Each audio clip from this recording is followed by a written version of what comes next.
も大事件を呼ぶ。50もの国々が集まって今後とも仲良くで済むはずがないんじゃ。それぞれ国の内部も問題だらけ。大国強国は静かに睨み合い、子分の国同士を喧嘩させる。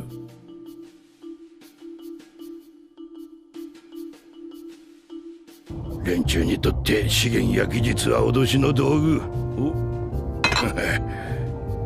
立場は対等というものの、それはあくまでも建前。貧富の差や宗教の違いが国王の横並びを許してはくれぬ。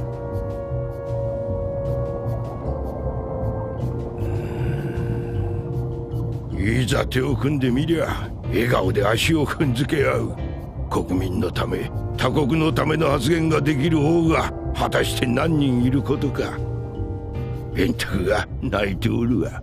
確かに王たちの会話は一触即発。わしらもそうだが、国と国とのいがみ合いはそう簡単には解決できん。長い歴史が関われば対立の根も自然と深くなる。争いがあろうとも血さえ流れぬなら、わしはこれを平和と呼ぶ。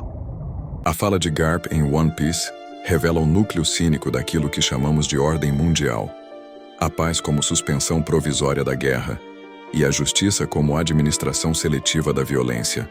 Quando ele diz que os grandes países não se olham na cara, mas guerreiam por meio de seus aliados, está expondo a farsa do equilíbrio geopolítico, uma paz fundada não na conciliação, mas na terceirização do massacre. O mundo real não é diferente. As potências econômicas travam guerras econômicas e militares, usando como escudo nações periféricas e corpos pobres. A diplomacia é uma encenação moral, uma liturgia do poder, e o mais cruel é que essa encenação se sustenta no mesmo mecanismo psicológico que sustenta o capitalismo. A crença de que o sofrimento é inevitável e que a desigualdade é natural. É por isso que Garp conclui que, enquanto o sangue não for o deles, o que há pode ser chamado de paz, porque a paz, no fundo, é só o silêncio posterior ao grito dos que não têm nome. Essa ironia que Garp encarna é a mesma que atravessa toda a estrutura do Estado moderno.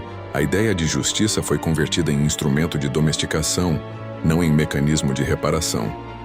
Quando o Estado mata um inocente como Evaldo, Genivaldo ou tantas vítimas da polícia, não há ruptura na ordem. Há continuidade. O crime não é um erro, é o funcionamento regular da máquina. Estado é uma fábrica de cadáveres cuja engrenagem só para quando um dos seus próprios dentes é quebrado. A noção de paz social é apenas o reflexo de uma hierarquia que se preserva à custa da morte dos invisíveis. A ausência de guerra entre elites não é sinônimo de paz. É só a redistribuição vertical da violência, canalizada para os pobres, os negros, os dissidentes, os loucos, os favelados. Por isso a ironia amarga de Garp é mais honesta que qualquer discurso presidencial sobre ordem e progresso. Mas há um elemento ainda mais corrosivo nesse discurso: o modo como ele desmascara a hipocrisia da igualdade formal. Todos os países têm igual importância, diz Garp antes de expor a mentira. Assim também é nas democracias liberais, onde todos têm direitos iguais, mas alguns têm o privilégio de exercê-los. A retórica da igualdade serve para disfarçar o fato de que a desigualdade é o motor da própria ordem. A riqueza é o argumento da dominação. A pobreza é o castigo moral do sistema. E enquanto os ricos fingem compaixão em fóruns internacionais, os pobres são convidados a agradecer pelo favor de sobreviver. Essa inversão moral, onde o algoz é o benfeitor e a vítima é o ingrato, é o coração da cultura capitalista. Ela cria uma psicologia coletiva de servidão voluntária. A miséria deixa de ser escândalo e passa a ser mérito. O mais perturbador é que esse mecanismo não se sustenta apenas pela força, mas pela adesão cultural dos oprimidos. A cultura do consumo conspícuo, que Veblen diagnosticou no fim do século XIX, se tornou a religião do século XXI. O pobre quer parecer rico não por vaidade, mas por desespero simbólico. Ele acredita que se aproximar esteticamente do poder lhe garante um fragmento da dignidade negada. E assim, ele passa a defender o próprio sistema que o devora, acreditando que o inimigo é o espelho que o humilha. Quando alguém critica os ricos, ele se sente pessoalmente atacado como se estivesse sendo acusado de fracasso. A ideologia do mérito é, nesse sentido, o ópio moderno. Anestesia a consciência de classe e transforma a injustiça em estilo de vida. A desigualdade, quando se torna aspiracional, deixa de ser escândalo e vira sonho. É nesse ponto que o discurso de Garp se torna profético. Ele não está apenas descrevendo a política dos reinos em One Piece, mas diagnosticando a psicologia dos povos reais. As nações vivem de apertos de mão hipócritas, e os indivíduos de pequenas simulações de status.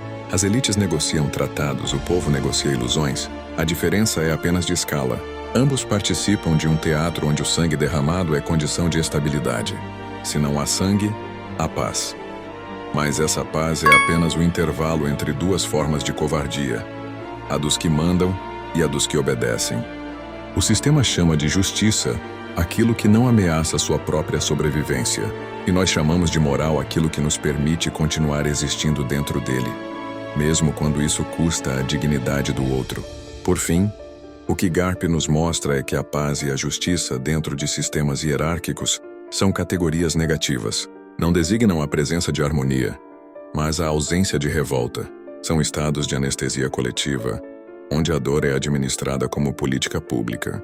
E o que chamamos de justiça é apenas a legalização do privilégio. No fundo, todo o mundo real é o quartel-general da Marinha, disciplinado, hipócrita e orgulhoso da sua própria crueldade.